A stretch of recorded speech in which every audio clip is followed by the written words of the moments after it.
What's up, guys? Who needs a meta here with Cat again, doing a retro deck profile. Today we're going to be looking at Billy Break's YCS Anaheim March 2011 ban list, X-Sabers. This is a really diverse format and a really fun format that if you have not played, definitely look up the YCS Anaheim deck list. They're a lot of fun. And I was like, decided we could combine our collections here because I know Kagan has a really cool X-Saber collection. I was like, I have all the staples for this deck, so let's get right into this list. Let's make it shiny. So we'll start off with his decision to only do 2 Faultroll, which is pretty common at the time just because of clogging reasons. You can open too many Faultrolls. You just want to be able to get into it when you want it. So 2 is a pretty optimal number unless you're really rushing for it, which really drops the consistency. You do still play, of course, the 3 Dark Souls, kind of the heart and soul of the deck. I had to make that pun. Multiple searches. Multiple searches. No errata. The jank. Oh, it was so bad, but it's a beast. It's level 3. A lot of things make this relevant, but it's abusable and it's so classic. for those who don't know, this Dark Souls stack. You can, if you send the same Dark Soul multiple times to the graveyard, you would get multiple searches off the same Dark Soul. It was really dumb. And then they reworded it in the tin. To go on to other level 3s, triple Emmersblade for this deck. I'm guessing he was going for more of a slow grind approach to this list. And previous times he'd normally run 2. Some even ran only 1. Maybe if monster popping was more relevant at the time. But 3 gets you into most of the rest of your deck whenever you need it. You can crash and search whatever you need on your turn. You can set it and maybe they'll think it's something else. And it's an easy side out if you need to side one out. Exactly. So lots of reasons to keep it at 3. To go into the fun tuners in the deck, we got 2 Pashuuls here. Stall on it. The stall works occasionally. The self-burn is relevant also occasionally. But with Reinforced Truth and some other support cards, running 2 is pretty optimal. Reinforced Truth, best trap. Oh, it's so good. Especially with triple Emmersblade, double Pashuul is good, just so you have more non-tuners to actually do something to get it off the board. With 2 Faultroll, we're only running 2 Boggart Knights here.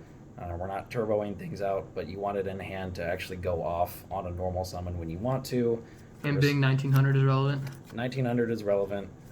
The synchro restriction for only X-Sabers is also relevant, so it can clog at more than 2. That's why we're being restricted.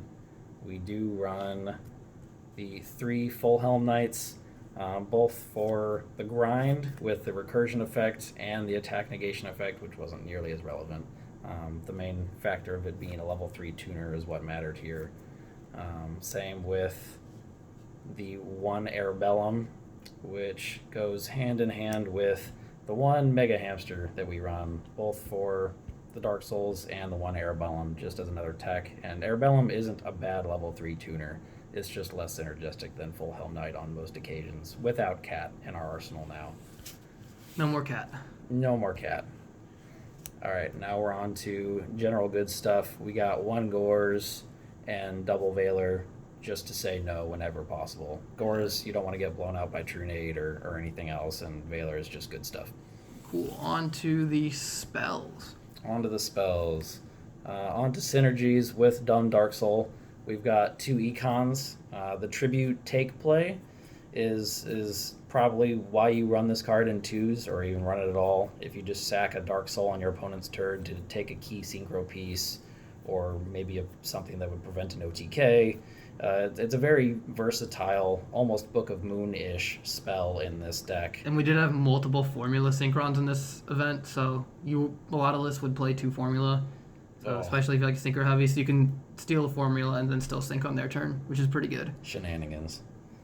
For consistency, we have 2 duality. Most of the time you're not doing anything hard turn 1, so having setup is great. Setting Pashuul or, Pashuul, Dark Soul. Emmersblade, Dark Soul. Yeah. There's a lot of set and passes that you're fine with in this deck. We've then got Mind Control for synchro shenanigans, Reborn for good stuff, and we have Book. Again, versatility. All staple stuff, yeah. Yeah, nothing special there. We then wrap it up with Dark Hole, Trunade, and MST. Gotta love Trunade. Interesting to see he only ran 1 space when multiple were in the format, but he did run some. Hyunlei is also. Hyunlei kind of removes the need to run a whole bunch. You're more focused on making Hyunlei live. On that effect, we have one E-Call. I'm going to go on a limb and assume he ran one for consistency's sake. He did run a heavy X-Saber lineup. He didn't really skimp out and tech in a lot, but I'm assuming he just didn't want it to be a dead card as often as possible. We also ran the one Reinforced Truth to get out one of our two Pashuuls, either on your opponent's battle phase to save you from being OTK'd, or during the end phase to get it out so you could do synchros with it next turn. Best card. Best card. Love it so much. And to go with the one E-Call, we have one Call the Haunted. I'm assuming just because we wanted a general recursion Yeah, effects. you don't have to control an X-Saber. You don't have to have a yeah. name. You don't have to have two. So you could summon one, flip call, and then you can make Hyunlei or whatever you need. yeah, to. or you could drop your big guy. Yeah, there's a lot. You have your two names, then yeah. And that's all you need. And then to help out with making sure Hyunlei resolves, you got Flip Trap Stun. Hyunlei Traps on Hyunlei is such a power play. Oh. And then if you already have an established board and you can't do any of that, you've got 7 tools to just negate whatever they chain stops to it. warning. The fact that it stops warning in Judgment is pretty much why you want to play it. Because you don't have to preemptively flip Trap Stun. Because you can't chain Trap Stun to warning, but you can chain 7 tools to warning. So especially in cases where you want to resolve an E-Call afterwards, and it helps not being locked out on your own. Then we'll go into Torrential. Fun in this deck because Darksoul likes it. Gobbles it right up. We have Mirror Force, general good stuff, and then we wrap it up with the Brigade. best cards. Great cards. Never change. And on to the 15 card extra deck. Best type of card here. We got Catastor for 5s, as well as Beast.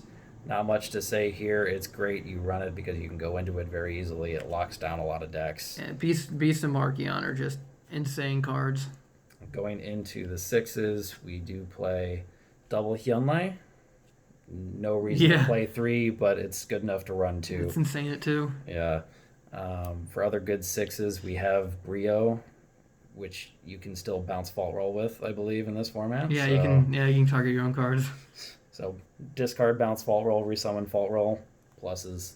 And then since they took our Goyo away from us, we just run a big beat in Gaia Knight. That's the only beat 6. It's the only beat 6. But I mean, you do have that Barkion. card. You have that card, but it's not 26. So the Gaia Knight can run over Stardust, but Barkion has to crash with Stardust. So killing Stardust is really good. For 7s, we have the one Urbellum that we have to run because we run Boggart Knight and level 3 tuners. But this effect isn't horrible if you can actually resolve it, but the condition isn't often met. Just picking cards out. If you can swing into a Chaos player who's holding a bunch, though, it's nice. And then Black Rose, which it's easier to run with having Mega Hamster in the deck. Mind Control also makes it a lot easier to go into with your level 3 tuners. So it's a lot more live in this deck than maybe traditionally. Going into the 8s, Stardust, good. Scrap Dragon, target Darksoul, great. Colossal Fighter, Ram. So you do have to worry about the warriors you're going to have in your graveyard.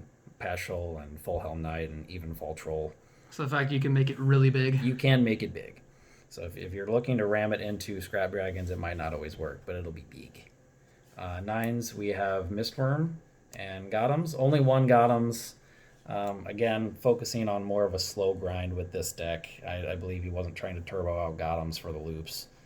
So we're sticking with one. It's still and a good there's card. no Ragagura loop or anything like that in here. No, he didn't run it. It's too inconsistent. It is a good meme, but it is not a consistent strategy. Yeah, as a player personally, I approve of him not running it. And to wrap it up, one Chimera Tech for the side deck shenanigans. Awesome. We will have some duels in the description. Like and subscribe for more retro format content, and thanks for watching, guys.